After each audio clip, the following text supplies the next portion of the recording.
देखो कल का जो क्वेश्चन हम लोग लिए हैं स्प्रिंग वाला, उसको हम यहाँ पे एक्सप्लेन कर रहे हैं। क्वेश्चन बहुत इजी है, तुम लोग मिस्टेक कर रहे हो।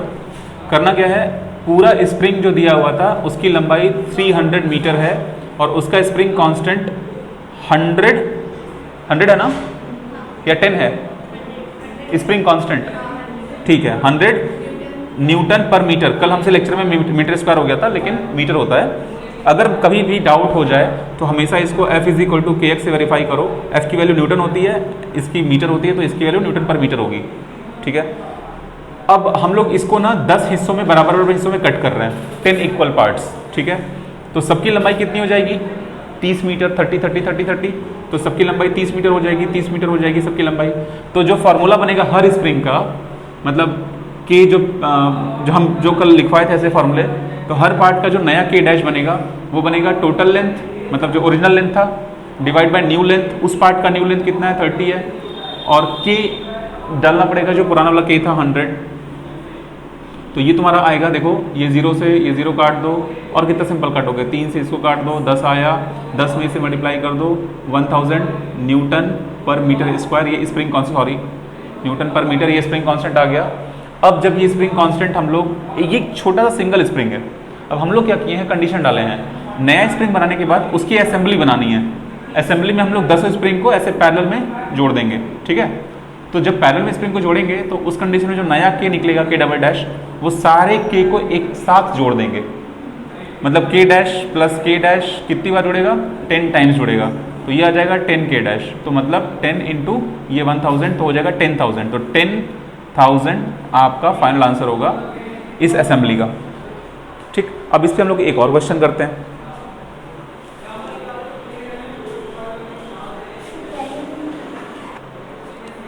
चलो अब इस असेंबली का फाइनल के निकालो। एक के यहां पे है, एक स्प्रिंग यहां पे है, और एक स्प्रिंग यहां पे है।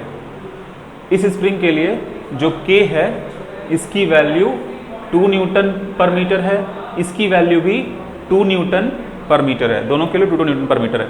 अब यहां पे इसको एक नए स्प्रिंग से जोड़ा गया, ठीक है। अब इस स्प्रिंग की वैल्यू 4 न्यूटन पर मीटर है। अब इसको एक और असेंबली से जोड़ा गया, ठीक है, इसकी वैल्यू भी 2 न्यूटन पर मीटर है, इसकी वैल्यू भी 2 न्यूटन पर मीटर है। अब तुमको बताना है कि ये पॉइंट ए और ये पॉइंट बी, इसके बीच में अगर कोई दूसरा स्प्रिंग लगाया गया है जिसका स्प्रिंग कांस्टेंट के है, के डैश है, तो ये स्प्रिंग कांस्टेंट के डैश की वैल्यू क्या होगी, सो दैट, मतलब इसकी वैल्यू क्या होगी कि ये सेम इफेक्ट दे जो इफेक्ट यहां पे मिल रहा है, ठीक है। क्वेश्चन समझ में आ गया। मतलब हम इस पूरे स्प्रिंग को हटा दिए और यहां पे एक नया स्प्रिंग लगा दिए पॉइंट ए और पॉइंट बी के बीच में, और ये स्प्रिंग का के कितना होना चाहिए, सो दैट सेम इस के इक्विवेलेंट यहां पे मिले। करो, तेजी से करो। देखो इस क्वेश्चन को कैसे करना है, अच्छा क्वेश्चन है। हम लोगों को ये जानना पड़ेगा कि इस पूरे स्प्रिंग को हटा करके एक नया स्प्रिंग यहां पे लगाना है। 5 स्प्रिंग दिख रहा है, 5 से अच्छा है कि दुकान वाले से बोलो कि यार सिंगल स्प्रिंग बना दो मेरे लिए, और उस सिंगल स्प्रिंग का वैल्यू इतना होना चाहिए जो ये पूरे मिलके दे रहे हैं। इससे क्या होगा कि मटेरियल बचेगा, इतना स्पेस बचेगा। इसी तरीके से जब तुम इलेक्ट्रिसिटी पढ़ोगे 12th क्लास में, तो वहां भी होता है रेजिस्टेंस का कॉम्बिनेशन। 10th क्लास में भी था आप में रेजिस्टेंस का कॉम्बिनेशन, रेजिस्टेंस सीरीज में जुड़ा है, पैरेलल में जुड़ा है, तो उतने रेजिस्टेंस को जोड़ने से क्या फायदा, उसको हटाओ, उसके बाद एक रेजिस्टेंस लगाओ जो सेम इफेक्ट दे रहा हो, ठीक है। यहाँ पे हम क्या करते हैं, देखेंगे कि ए के बाद ये जो 2 स्प्रिंग है ये आपस में पैरेलल में है, तो पैरेलल में आंसर डायरेक्ट हो जाता है, डायरेक्ट आंसर, डायरेक्ट ऐड करो 4, ठीक है। ये हो गया 4। अब देखो ये 4 यहाँ भी 4 हो गया। अब ये 4 किस में जुड़े हुए हैं, सीरीज में जुड़े हुए हैं, ठीक, सीरीज में जुड़े हुए हैं, इसलिए इनका अब साथ में पैरेलल कॉम्बिनेशन नहीं करेंगे, सीरीज करेंगे। सीरीज में उल्टा उल्टा होकर ऐड होता है, ठीक है। तो मतलब ये जो के डैश है एक्चुअली किसके बराबर है, मतलब ये अभी जो तुम के डैश निकालोगे, अब देखो बच्चे मिस्टेक कैसे करेंगे, वो लिखेंगे के dash is equal to 1/4 plus 1/4 plus 1/4। यही मिस्टेक बच्चे करते हैं। ये फॉर्मूला 1 के डैश के लिए होता है, तो 1 के डैश के लिए हम आंसर निकालेंगे तो क्या, ये देखो ये सेम है, न्यूमरेटर सेम है, यहाँ पे सॉरी डिनोमिनेटर सेम है, तो ऊपर का 1 ऐड कर दो तो 3/4 हो जाएगा, तो ये 1/k डैश की वैल्यू आ गई। आंसर यहाँ पे तुम्हारा एग्जाम में 3/4 ऑप्शन में होगा पक्का, और जल्दी जल्दी में यहाँ पे टिक मार दोगे। अब इसको उल्टा करना बाकी है, k डैश की वैल्यू निकालनी है, 1/k डैश की वैल्यू नहीं निकालनी है, k डैश की वैल्यू निकालनी है। तो k डैश की वैल्यू आ जाएगी 4/3। डन हो गया सारा क्वेश्चन क्लियर? बेटा क्लियर हो गया आपका?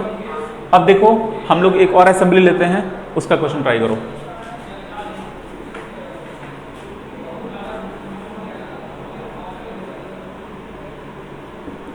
इस असेंबली को ट्राई करो। ये तुम्हारा 3 न्यूटन पर मीटर है। अब देखो यहाँ पे हम दे रहे हैं तुमको 1.5 न्यूटन पर मीटर, 1.5 न्यूटन पर मीटर, इसको भी दे रहे हैं 3 न्यूटन पर मीटर। अब इन दोनों के बीच में पूरा इक्विवेलेंट निकालो। 1 आया? 1 आ गया इतना तेज? बेटा आपका आया? आ गया बेटा? ये कैसे आया? जोड़ देंगे, जोड़ लेंगे। हाँ तो आंसर तो आ ही गया। 1 आया? पक्का 1 आ गया? Very good very good very good. ठीक है, अब तुम लोग थोड़ा स्मार्ट हो गए हो, थोड़ा टफ करते हैं इसको, देखते हैं कि वो वाला क्वेश्चन तुम लोग लगा पाते हो कि नहीं। ठीक है, और बता रहे हैं वो इतना इंटरेस्टिंग क्वेश्चन है बेटा, इतना इंटरेस्टिंग क्वेश्चन है। अच्छा तुमको लग रहा है कि अच्छा अब ऐसा कुछ देंगे तो लग जाएगा? लग रहा है?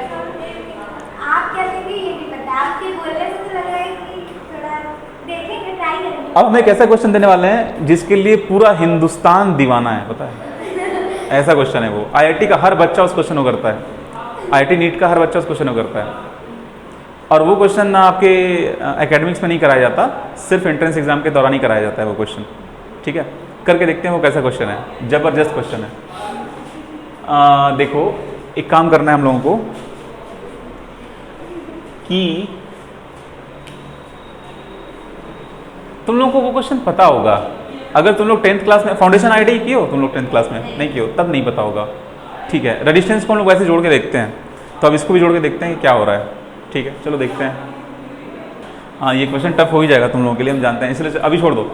चलो एक और असेंबली लेते हैं, थोड़ी सी कॉमन असेंबली, उसमें लेके देखते हैं आप लोग कर पा रहे हैं कि नहीं। ठीक है, कर तो लोगे तुम लोग, ये तो हम समझ चुके हैं कि कर तो लोगे। इतना जल्दी इसका क्वेश्चन दे दिया आंसर, फटाक से 1 बोल दिए। अब इजी क्वेश्चन देके अपनी बेइज्जती नहीं करवानी भाई, अब टफ क्वेश्चन ही देंगे तुम लोगों को। इसी बात पे ये क्वेश्चन ले लो फिर। लेकिन क्वेश्चन करके देखते हैं ना, मजा आएगा, मजा आएगा क्वेश्चन करके। चलो ये बताओ,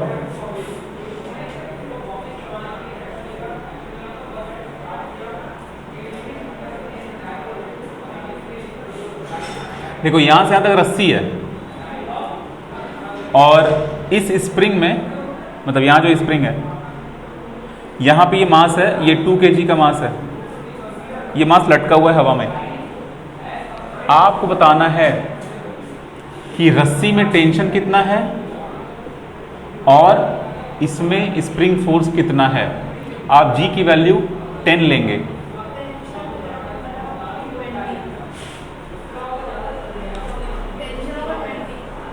टेंशन होगा 20। अब हम ऑप्शन दे रहे हैं, चलो स्प्रिंग फोर्स का ऑप्शन दे देते हैं, थोड़ा मजा आ जाएगा। स्प्रिंग फोर्स का ऑप्शन दे रहे हैं। पहला ऑप्शन है इनफाइनाइट न्यूटन फोर्स, दूसरा ऑप्शन है 0 न्यूटन फोर्स, तीसरा ऑप्शन है इसका 20 आया था, ठीक है चलो 20 ले लो, चौथा ऑप्शन नन ले लो। स्प्रिंग फोर्स बताना है, 20 होगा। सोचो स्प्रिंग फोर्स सोचो। ठीक है हम एक्सप्लेन करते हैं। देखो ये जो F है ना,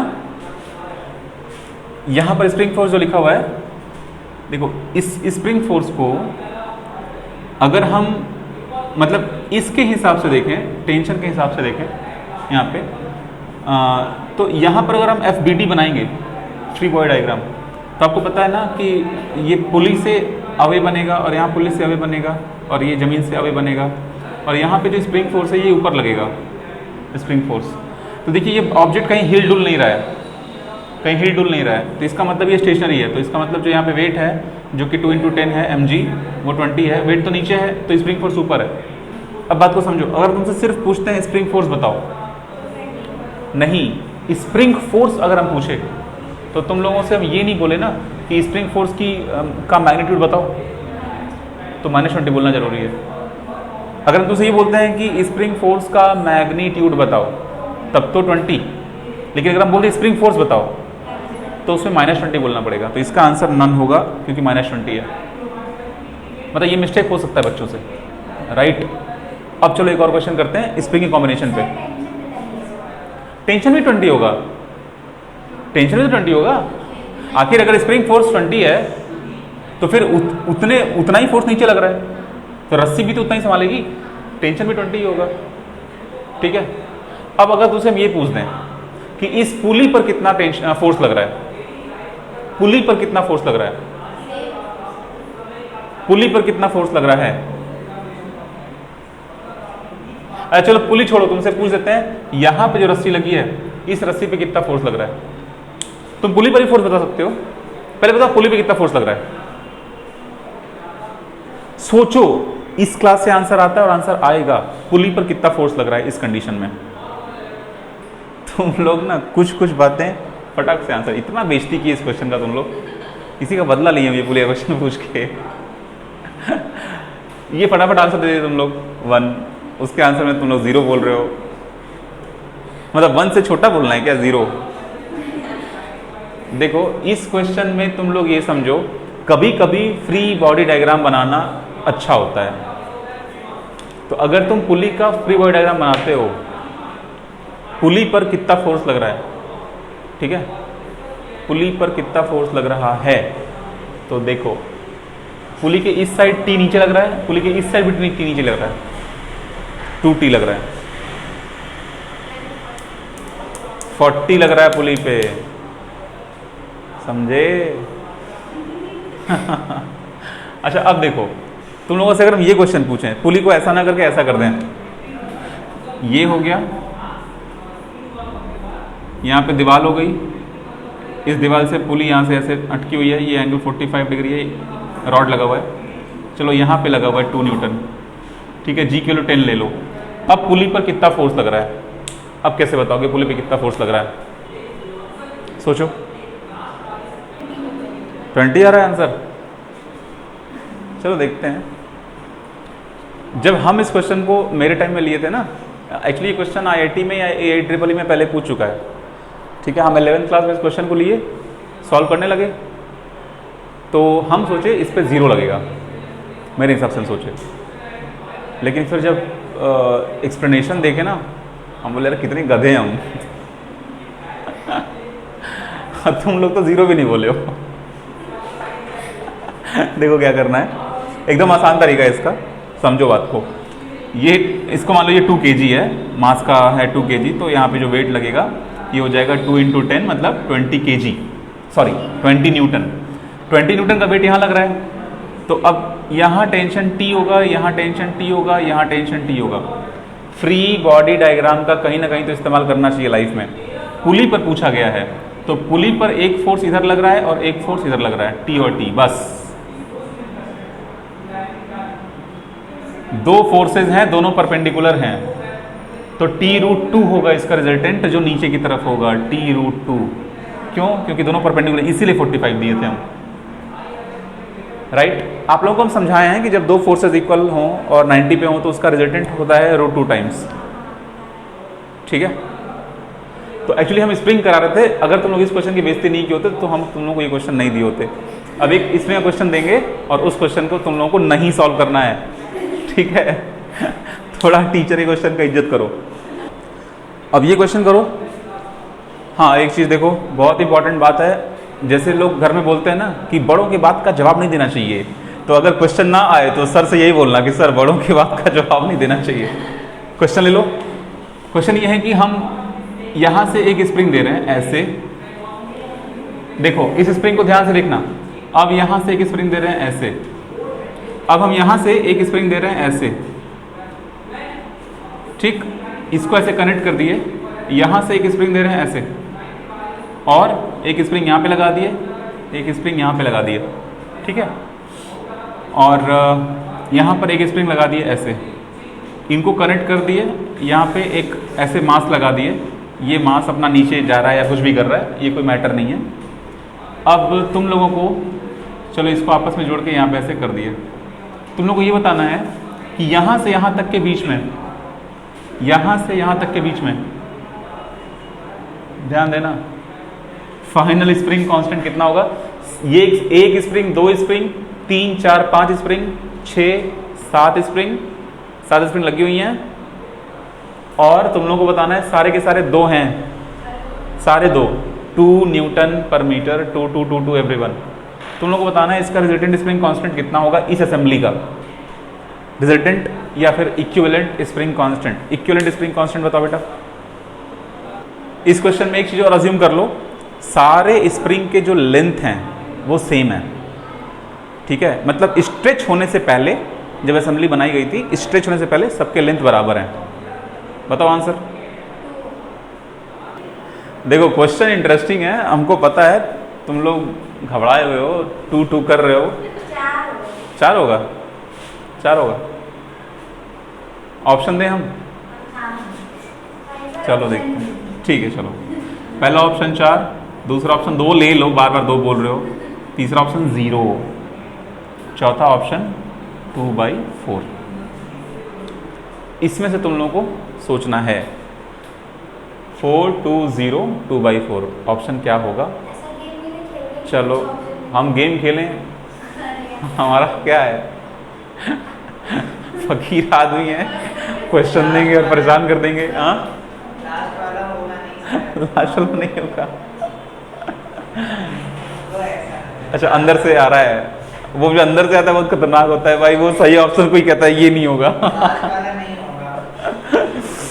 जानते हो, जब जैसे अभी देखो गेट का फॉर्म निकल गया है, ठीक है, हम गेट का फॉर्म भरेंगे इस बार, फिर क्वालिफाई करेंगे और उसमें हमको जब हमारा काम क्या होता है, एग्जाम देने जाएंगे तो हमको क्वालिफाई नहीं करना होता है, वो हम कर लेते हैं अलग बात है, हम जाते हैं क्वेश्चन को जज करने के लिए कि इस बार क्वेश्चन पेपर कैसा आया था, टफ आया था, ईजी आया था। तो अब इज्जत बचाने के लिए कुछ ना कुछ क्वेश्चन कर भी देना होता है, तो जो लंबे क्वेश्चन दिखते हैं ना उनको हम पढ़ते ही नहीं है, छोड़ देते हैं। तो 65 क्वेश्चन होते हैं गेट एग्जाम में, 3 घंटे में करना होता है, तो 65 क्वेश्चन में लगभग 30 क्वेश्चन वैसे ही छोड़ देते हैं कि अरे लंबा है, छोड़ बढ़ाओ, टाइम पास। जज करना होता है, फिर हम उसको दोबारा पढ़ते हैं पूरा क्वेश्चन पेपर, मतलब बाकी बच्चे क्वेश्चन सॉल्व कर रहे होते हैं, हम आनंद से क्वेश्चन पेपर पढ़ रहे होते हैं, नेक्स्ट नेक्स्ट नेक्स्ट देख रहे होते हैं कि कैसा क्वेश्चन पेपर है।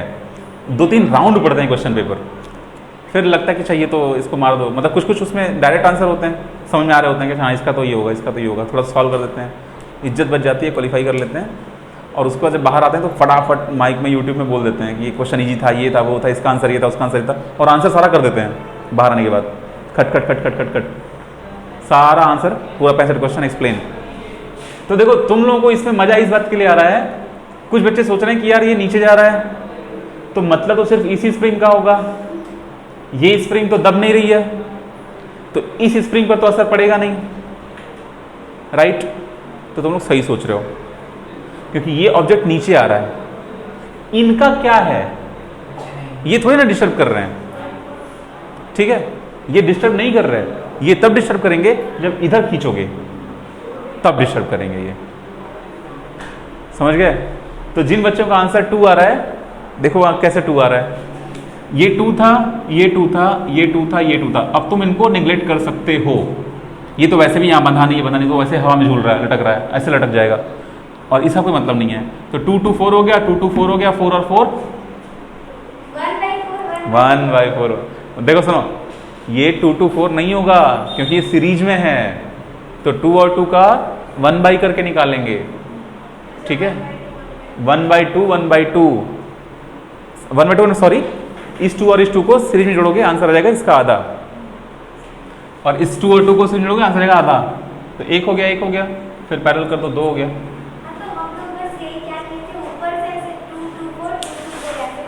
हाँ हाँ सही है, सही है, लेकिन होता क्या है, हम लोग इसको हटा दे रहे हैं ना, मेन कॉन्सेप्ट ये है कि इसका यूज नहीं है, तो जब इसका यूज नहीं है तो ये सीरीज हो गया, ये सीरीज हो गया, फिर पैरेलल हुआ, वो सही अप्रोच हुआ, आंसर तो 2 आ ही जाएगा।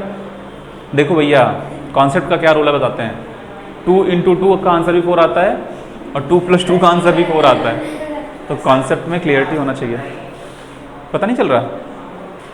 अब एक ऐसा भयंकर क्वेश्चन देने जा रहे हैं ना जो तुमको ये एहसास कराएगा कि साला कितना भी पढ़ लो, लेकिन अगर क्वेश्चन बनाने वाला ये नहीं चाहता कि हमारा सिलेक्शन हो तो सिलेक्शन नहीं होगा।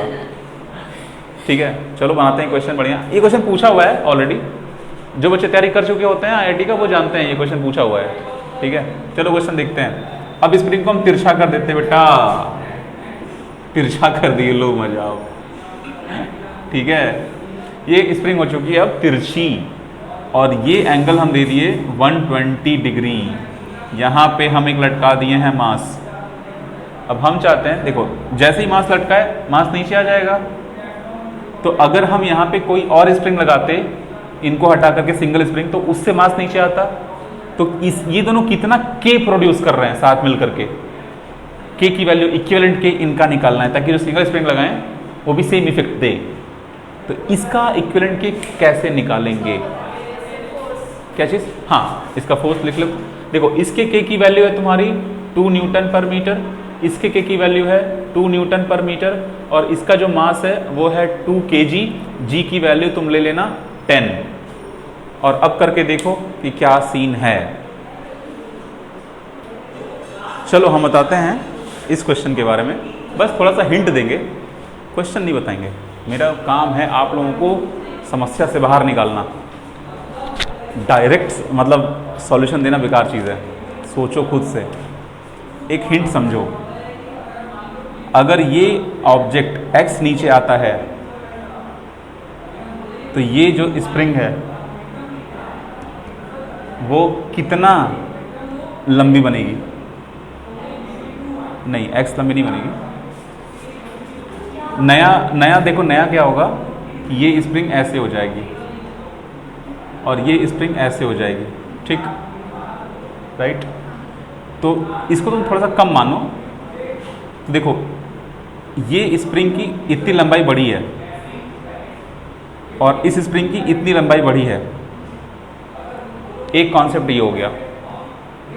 दूसरा कॉन्सेप्ट ये हो गया कि इस स्प्रिंग पर जो फोर्स लग रहा है kx, इस स्प्रिंग पर जो फोर्स लग रहा है kx, उसके दो कंपोनेंट होंगे, एक इधर होगा एक इधर होगा, और दो कंपोनेंट ऊपर होंगे।